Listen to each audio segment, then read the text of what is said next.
Φτάσαμε στο 4ο όρνο, βρισκόμαστε στο 4ο.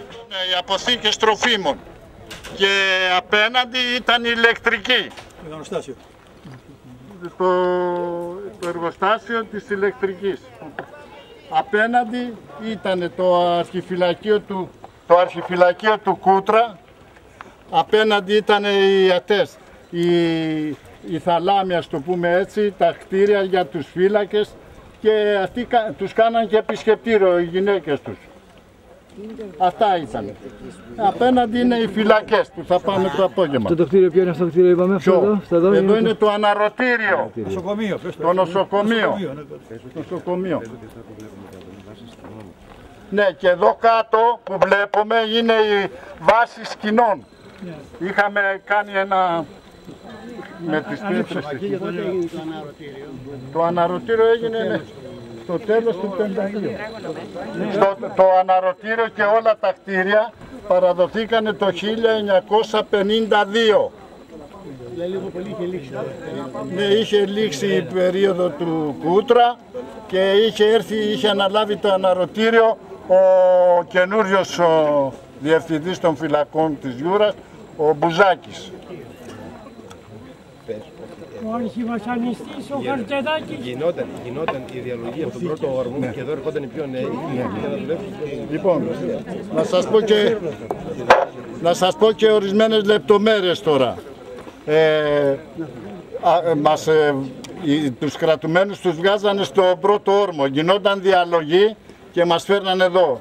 Διαλέγανε τους πιο νέους. Εγώ έχω κάνει εδώ, στον τέταρτο όρμο, αρκετό καιρό. Η σκηνή μου είναι εδώ κάπου. Ήταν εκεί επάνω, ψηλά. Πέρυσι την έδειξα, πήγα και τη βρήκα.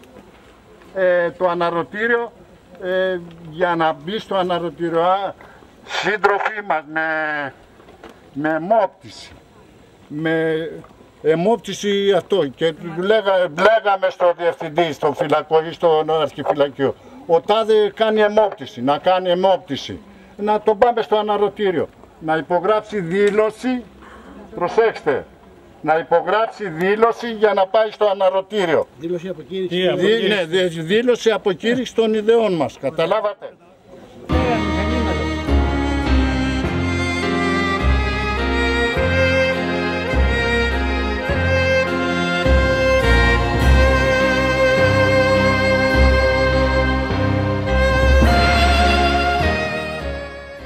Όλα τα κτίσματα που τώρα υπάρχουν σε ερείπια κατασκευάστηκαν από τους κρατουμένους.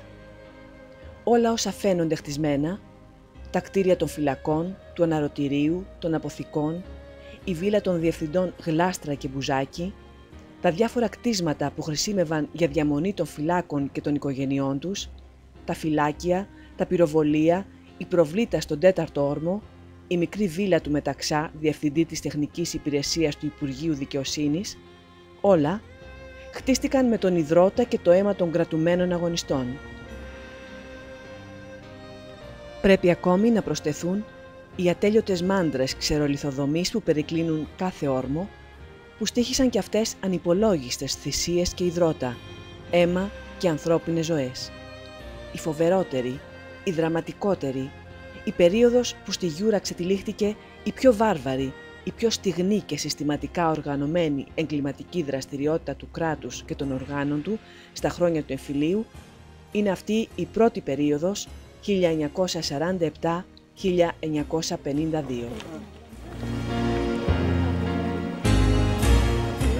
Αυτό το διάδρομο το βλέπεις εκεί κάτω. Να, εδώ, αυτό ήταν η σκηνή. Και δεξιά-αριστερά ήταν τα κρεβάτια. Α, στις πεζούλες εκεί. Αυτό το ανοιχτό. Ναι. Πού. Να, εδώ αυτό το άνοιγμα. Αυτό το άνοιγμα στη σκηνή, ήταν η σκηνή αυτό. Και δεξιά και αριστερά ήταν τα κρεβάτια. Και το άνοιγμα αυτό γιατί υπήρχε?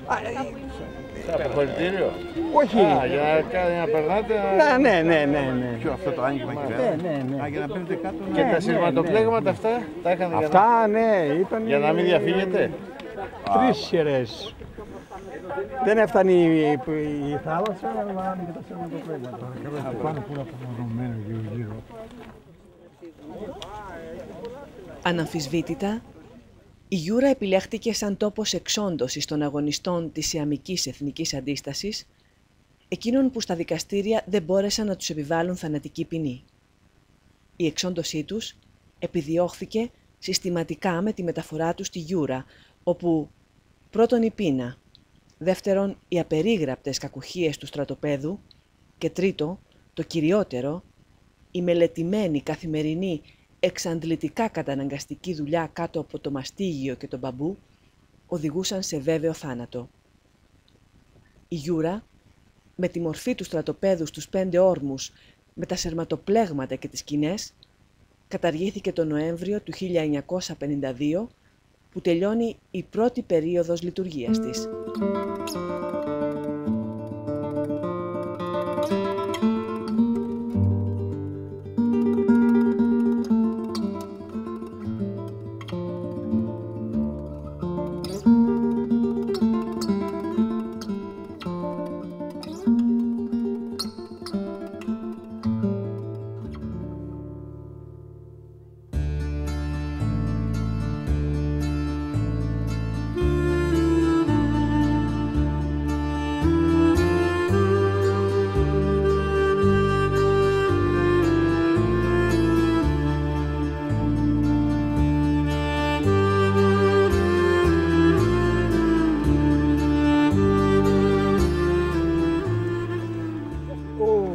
Δεύτερος. Ο δεύτερος. Ο τρίτος ήταν πίσω εκεί. Α, ο τρίτος ήταν Είναι ο εκεί. μικρός. Εδώ τι ήταν στο δεύτερο όρμο, τι ήταν εδώ. Ορίστε, αυτός ήταν ο δεύτερος όρμος. Ναι. Από εδώ πέρασα. Εδώ. Εδώ βέβαια, εδώ έμεσα. Ο πιο δύσκολος όρμος ποιο ήταν, ποιος ήταν. Τέταρτος είπαμε. Τέταρτος. Ναι. Εκεί. Εκεί πέρα παραστάζει παραθανάσι το θέατρο. Ορίστε. Εκεί ήταν θέατρο, τι ήταν. Ναι, έπαιζα με τον Καραγιώζη εκεί. Τον έπαιζε ένας Γκαγκάνης. Εκεί ήταν τα μαγειρία. Εκεί ήταν τα μαγειρία. Δεν θέλω τίποτα. Πόσο μείνατε σε αυτόν τον όρμο εσείς. Εδώ έμενα κανένα χρόνο παραπάνω μέσα εδώ έμενα. Δεν θυμάμαι ακριβώς. Είδα το 47, 48 έπρεπε πήγα εκείνος. Και από εκεί δεν θυμάμαι ακριβώς. Και ο επόμενος όρμος είναι Εκεί είναι ο πρώτος. της Παναγιάς. Ο καλός όρμος. Δηλαδή, ο πιο δύσκολος από όλους ήταν αυτός. Όχι, ο πιο δύσκολος ήταν ο τέταρτος. Είχε δουλειά. Εκεί ήταν τα έργα. Εκεί ήταν η αποβίβαση. Από εκεί περάσαμε όλοι. Εκεί πέρα το βλέπεις εκείνο εκεί, κάψαμε και ένα μισθοκάμινο. Ναι, ναι, είναι. Ναι. Τι κάνατε. Πανθέπω το οικοταφείο δίπλα. Τι ήταν εκεί. Καμία που κάψαμε μία δόση μονάχα. Φτιάχνα να σβέσει.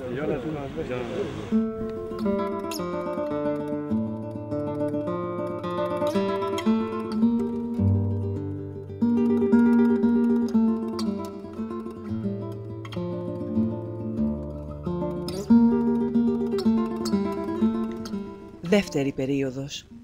Οι κρατούμενοι αγωνιστές στους θαλάμους κρεματόρια.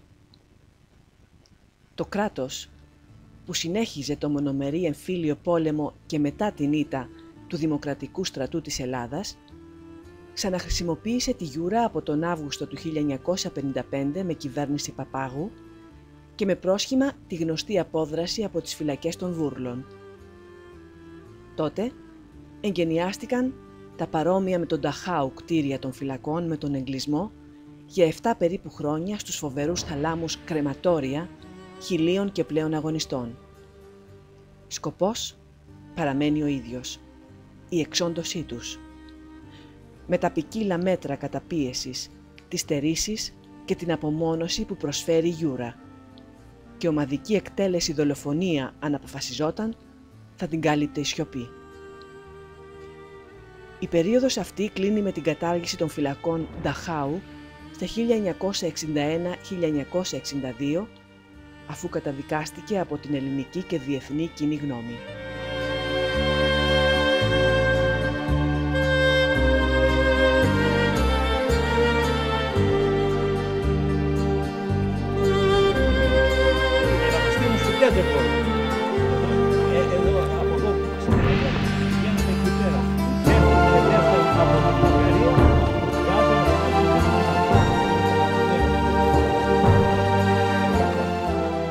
Βασανίσει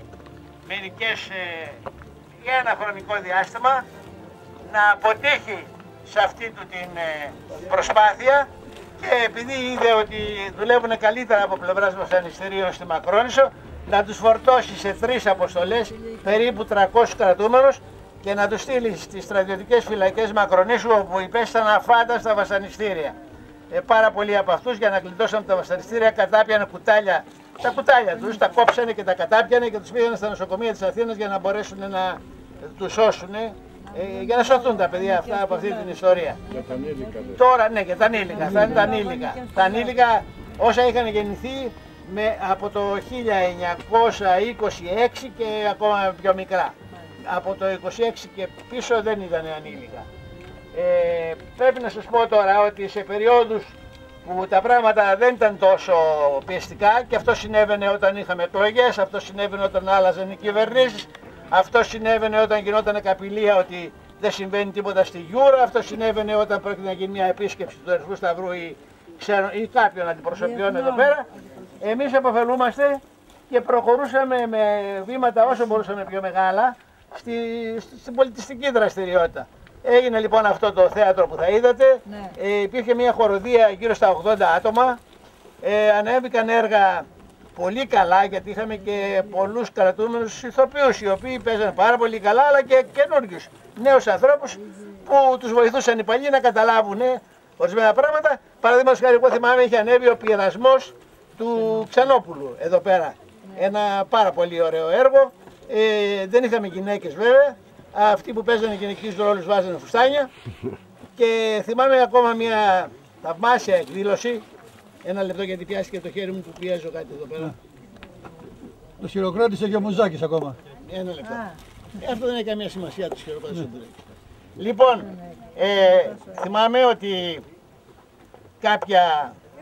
κάποιο Πάσχα, νομίζω ήταν Πάσχα, δεν πιστεύω να κάνω λάθος, κάποια βάση περιπτώσει σημαντική γιορτή, από μήνες πριν, ετοίμαζε εδώ η οργάνωση των κρατουμένων μία εκδήλωση η οποία θα έσπαγε τελείως, ας πούμε, την απομόνωση και την απαγόρευση των πολιτιστικών εκδηλώσεων της φυλακής, διότι είχε τελειώσει ο εμφύλιος πόλεμος, είχε έρθει η κυβέρνηση Πλαστήρα, είχε φύγει η παλιά κατάσταση και αυτό είχε σαν συνέπεια να κατασκευάζουν επί μήνες όλες τις τοπικές στολές, να κόβουν σεντόνια, να κόβουν ό,τι ρούχα είχαν και να κάνουν τοπικές στολές των διαφόρων περιοχών της Ελλάδας. Και ξαφνικά τη μέρα αυτής της γιορτής, να δεις εδώ μέσα να κατεβαίνουν 120 άνθρωποι, ντυμένοι όλοι, οι μισοί σαν γυναίκες και οι άλλοι μισοί με αντρικές φουστανέλες και άλλες τοπικές ενδυμασίες, δηλαδή ποντιακές και άλλες, να κατεβαίνουν χορεύοντας από αυτή την πλαγιά προς την... Ήταν ένα συγκλονιστικό θέαμα και να κρατάνε στα χέρια τους ένα άρμα πάνω στο οποίο δαφνοστεφανωμένοι, ήτανε, υποτίθεται γιατί ήταν αρσενικός, αλλά ντυμένος γυναίκα, η Ειρήνη. Αυτός ήταν μαζί μας και είναι και πατέρας νομίζω, φίλου, είναι ο γιος του μαζί μας. Ο Νίκος ο Μπούταλης ήταν ο γιος. Ναι, ο Νίκος ο Μπούταλης δεν είναι ο γιος του εδώ που είναι δάσκαλος. Είναι εδώ ο Μπούταλης τώρα. Λοιπόν, και να τον βλέπω που πηγαίνει εδώ πέρα, κινείται. Λοιπόν, και ήταν μια πολύ ωραία, ας το πούμε, εμφάνιση απάνω στο άρμα που έδειχνε την ειρήνη και φυσικά την προσήλωση όλων μας στην ειρήνη. Με τέτοιες προσπάθειες σπάσαμε την απομόνωσή μας και μέσα στην ίδια τη φυλακή και μπορέσαμε να ψυχαγωγηθούμε και να αλλάξουμε την ατμόσφαιρα μέχρι που το αναγκαστήκαν να τη διαλύσουν. Ευχαριστούμε πάρα πολύ. Να είσαι καλά.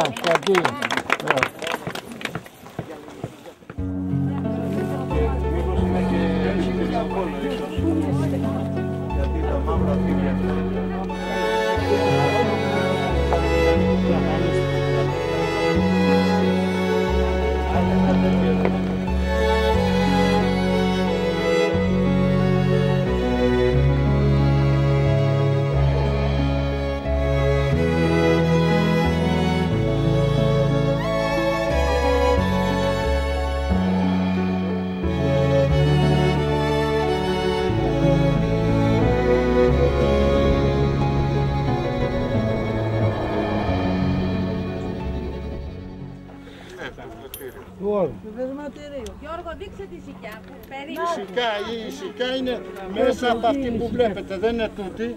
Μέσα από εδώ, εκεί που είναι ένας, δεν βλέπω έναν άνθρωπο τώρα εκεί μέσα στο βάθος. Δύο, ναι, ένα βλέπω. Εκεί είναι η σικιά. Εδώ είναι σπίτια των φυλάκων και αυτά. Εδώ δεξιά είναι το σπίτι του διευθυντών, του Γλάστρα και του Μουζάκη. Λοιπόν, να μας πείτε για τα ενήλικα.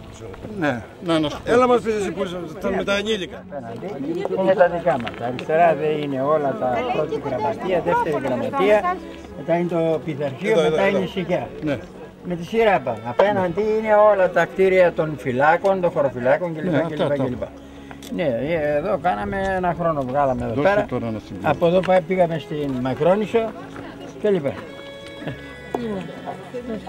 Εδώ εφαρμόσαν και το ηλιακό πειθαρχείο, Ελιντάμπα τη λέγαμε, δηλαδή σε κουρεύανε, ήταν ένα σειρματόπλευμα ίσα ίσα που σε βάζανε μέσα, δεν μπορούσες να καθίσεις και ανάλογα την ποινή καθόσουν 10 ώρες, 3 ώρες στον ήλιο και πάθαινες ηλίας.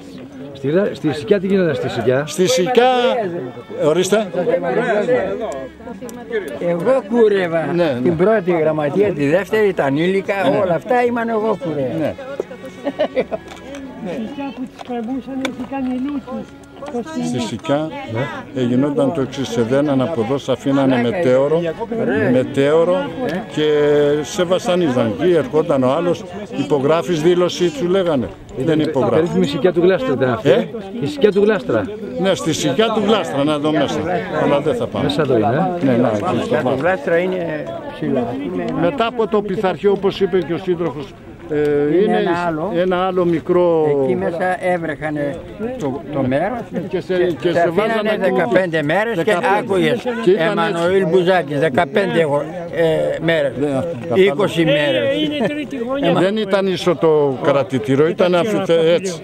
Και έμενες τώρα, ναι, αμφιθεατρικό. Έμενες εκεί ανάλογα την ποινή. Πήγαινες απάνω, σου λέγε υπογράφεις δήλωση, δεν υπογράφω.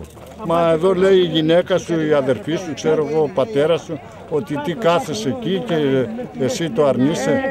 Και σε στέλνανε στο πειθαρχείο. Ήταν ένας φύλακας εδώ, Νικολόπουλο λεγόταν. Αυτά ήταν λόγια δικά τους που λέγανε για τη γυναίκα και για τα παιδιά. Ναι, όχι, και οι γυναίκες στέλνανε. Και οι γυναίκες στέλνανε ορισμένα γράμματα. Ότι... Όπως τα είχαν αυτοί. Όχι, αυτοί τα πλάθανε. Ήταν ορισμένα πράγματα που τα πλάθανε. Ο Γλάστρας εδώ ήταν όλη η οικογένειά του. Ναι. Και τα παιδιά του ήταν μικρά. Η Αθηνά, δεν τα θυμάμαι εγώ από εκεί.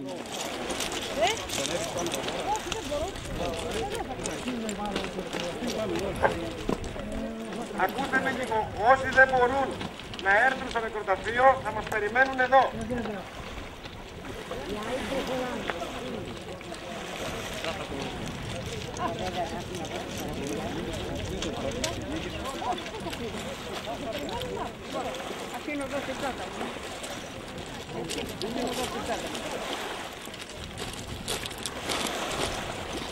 Έχετε κάνει σε αυτόν τον όρμο εσείς, έχετε κάνει σε αυτόν τον όρμο εσείς. Έχετε κάνει εδώ εσείς τον όρμο αυτό. Ναι. Ποιο έτος ήθελε. Πρώτος, 48, το 1948, 21 χρονών. Και πόσο μείνατε σε αυτόν τον όρμο. Περίπου, σε αυτόν τον τρόπο, στον νόμο έζησα περίπου 3 μήνες και μετά μου πήγαν στον 4ο. Το πιο σκληρό από όλους. Το πιο σκληρό από όλους και από εκεί έφυγα, από τον 4ο όρμο έφυγα. Τι είναι αυτό που σας έχει σημαδέψει περισσότερο εδώ πέρα σε αυτό το διαβολονίσιο. Ότι οι άνθρωποι της εποχής εκεί πέρα ήθελαν τον άνθρωπο, ήταν να τον κρατούμε, να τον ξεκληρίσουν, να τον κάνουν να χτυπιέται, να μην έχει καμιά πρωτοβουλία, να νομίζει ότι δεν είναι καμιά αξιοπρέπεια, να μην έχει τίποτα. Νιώθετε συγκίνηση που ερχόστε σήμερα εδώ. Συγκινηθήκαμε, σίγουρα. Να μην ξανάρθουν τέτοια χρόνια. Μην ξανάρθουν.